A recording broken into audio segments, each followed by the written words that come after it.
Great to have you with us here at a very busy Friday night, and we begin with the controversial scene outside a Waffle House. A piece of video tonight and a police takedown already under investigation. A young African-American man, unarmed, he'd just taken his younger sister to her school dance. An officer is seen with a hand to the young man's neck.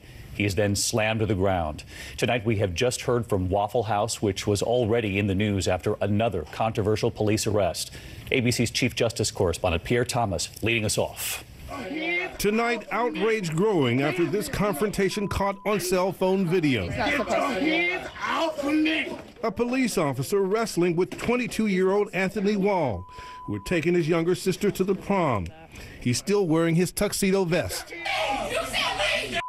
The two siblings seen here earlier arguing with the Waffle House staff. The police are called.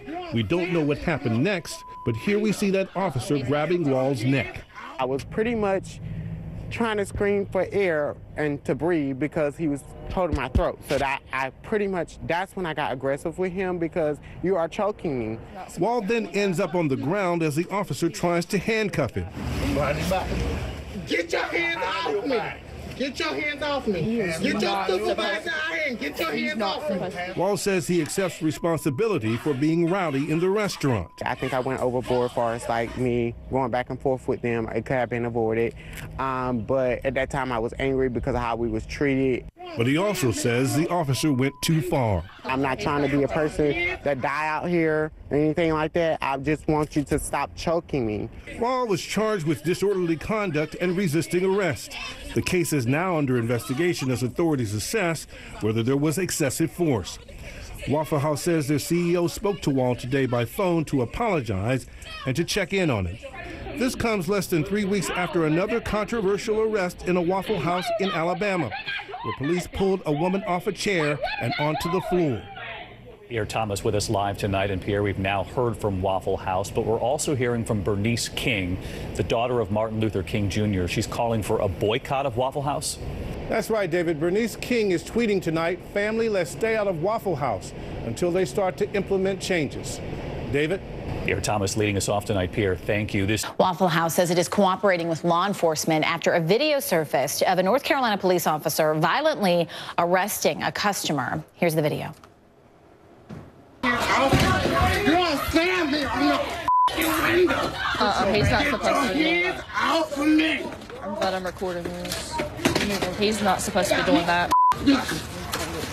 You see the officer's hand wrapped around Anthony Wall's neck. He slams him against a window and then the ground. Wall, who went to the restaurant after attending his sister's prom, was charged with disorderly conduct. He does admit that he got into a heated argument with a Waffle House employee who later called police, but says the officer should have never handled him so aggressively. On the flip side of police doing incredible things. Meanwhile, a Florida deputy is being called a hero after helping save a baby's life. Jeremy Nix was off duty. He was just heading home from work when a woman frantically flagged him down, hopped out of the car, holding her 3-month-old son who wasn't breathing. Nix there immediately sprang into action, trying to get the little boy to breathe. Earlier today, he told our own Mike Galanos just how dire this situation was.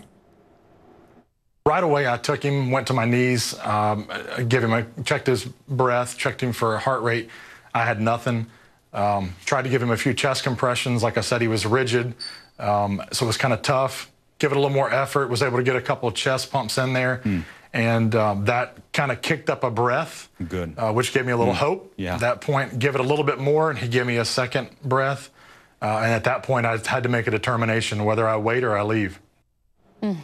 Officer Nix was about a half a mile away from the nearest hospital, and he decided not to wait for paramedics to arrive. He scooped up baby Kingston in his arms. He rushed him straight to the hospital, and it was that decision that doctors are crediting with saving the little baby's life. They say Kingston is going to be just fine, and the two have made a special bond. I mean, you see two videos we just showed you, two very different sides of police. helpful and possibly harmful. And the dual sides are leaving law enforcement with a real dilemma, perception, because it's bad encounters that many people in minority communities say they see all too often. So to talk about this, I want to bring in our guests, retired FBI Special Agent James Gagliano and retired LAPD Police Sergeant Cheryl Dorsey. Thank you so much for being with us. Cheryl, I want to get your take here as we saw this contrast. Is this just a case of there are a few bad eggs when it comes to this organization as a whole of policing? Well, of course. I mean, I spent 20 years of my life there, and so I certainly saw more of the second version of police officers during my 20-year tenure. But listen, we have to admit and acknowledge that there are some officers who are ill-suited and don't have the right temperament to be police officers. That first incident at the Waffle House was not about complying. It was not about gaining control. It was about punishment. It was about, you're not doing what I'm telling you to do, and so now there's a price to pay. Thank God this young man didn't lose his life. And so unless and until there's substantive consequences for officers who misbehave and who use excessive force, and just terminating this guy or allowing him to have the gift of resignation and go on to another police department maybe is insufficient. There needs to be some personal financial liability on the part of officers who behave inappropriately, and this was clearly excessive and unnecessary. And in many of these cases, we have seen actually no action being taken against the officers, James, because they feel that their lives are in danger, they say, in some of these cases. They also say, well, listen, this person is resisting arrest. I do what I have to do to make sure that this person is neutralized, they say. I mean, is that protocol? Is that what police officers are trained to do in handling a situation like we're seeing at the Waffle House? Sure, and Lynn, I spent 25 years working in inner city communities in upstate New York and in New York City. I agree with my colleague here. There is a thing called the use of force continuum, and officers and agents, federal agents, are taught how to apply use of force. So you're never supposed to use more force than is just necessary to bring somebody into custody. So let's establish right there that this clearly appears to be, from what we've seen, a case of excessive force.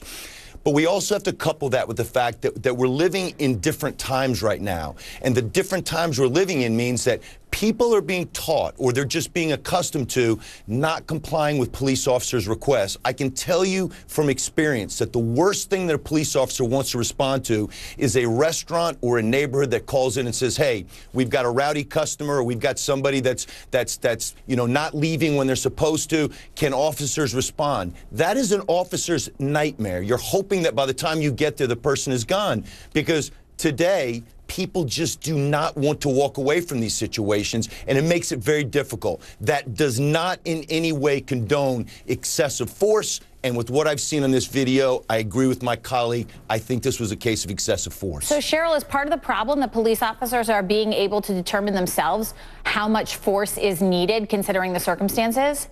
Well, the problem is that there's no accountability. And so we understand that great deference is given to what a police officer says, and if they say they're in fear for their life, by and large, people want to believe that. But there was no reason for this officer to be fearful. I mean, you can compare and contrast the size of the officer to this young man. For starters, this was punishment. This was, you're not complying with me, and I encourage everyone to comply, because you never know which officer you're encountering. You don't know if it's a Darren Wilson or Anthony Pantaleo who's going to choke you to death because you don't comply. People not complying and being belligerent is inherent to police work. I don't get to punish you because you don't shut up, because you don't come here, because you don't turn around. We're taught and trained. We're the professionals, and you are not taught to punish someone because of their failure to comply.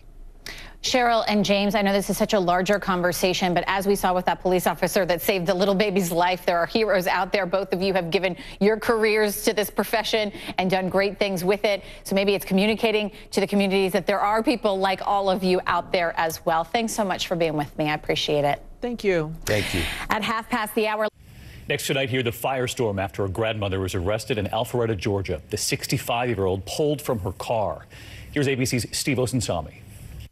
Hey, you're not in charge. Shut the up and get out of the car. Police north of Atlanta tonight are accepting the resignation of Officer James Legg, seen here wearing the hat. No. Are you the supervisor? Damn, like all this is.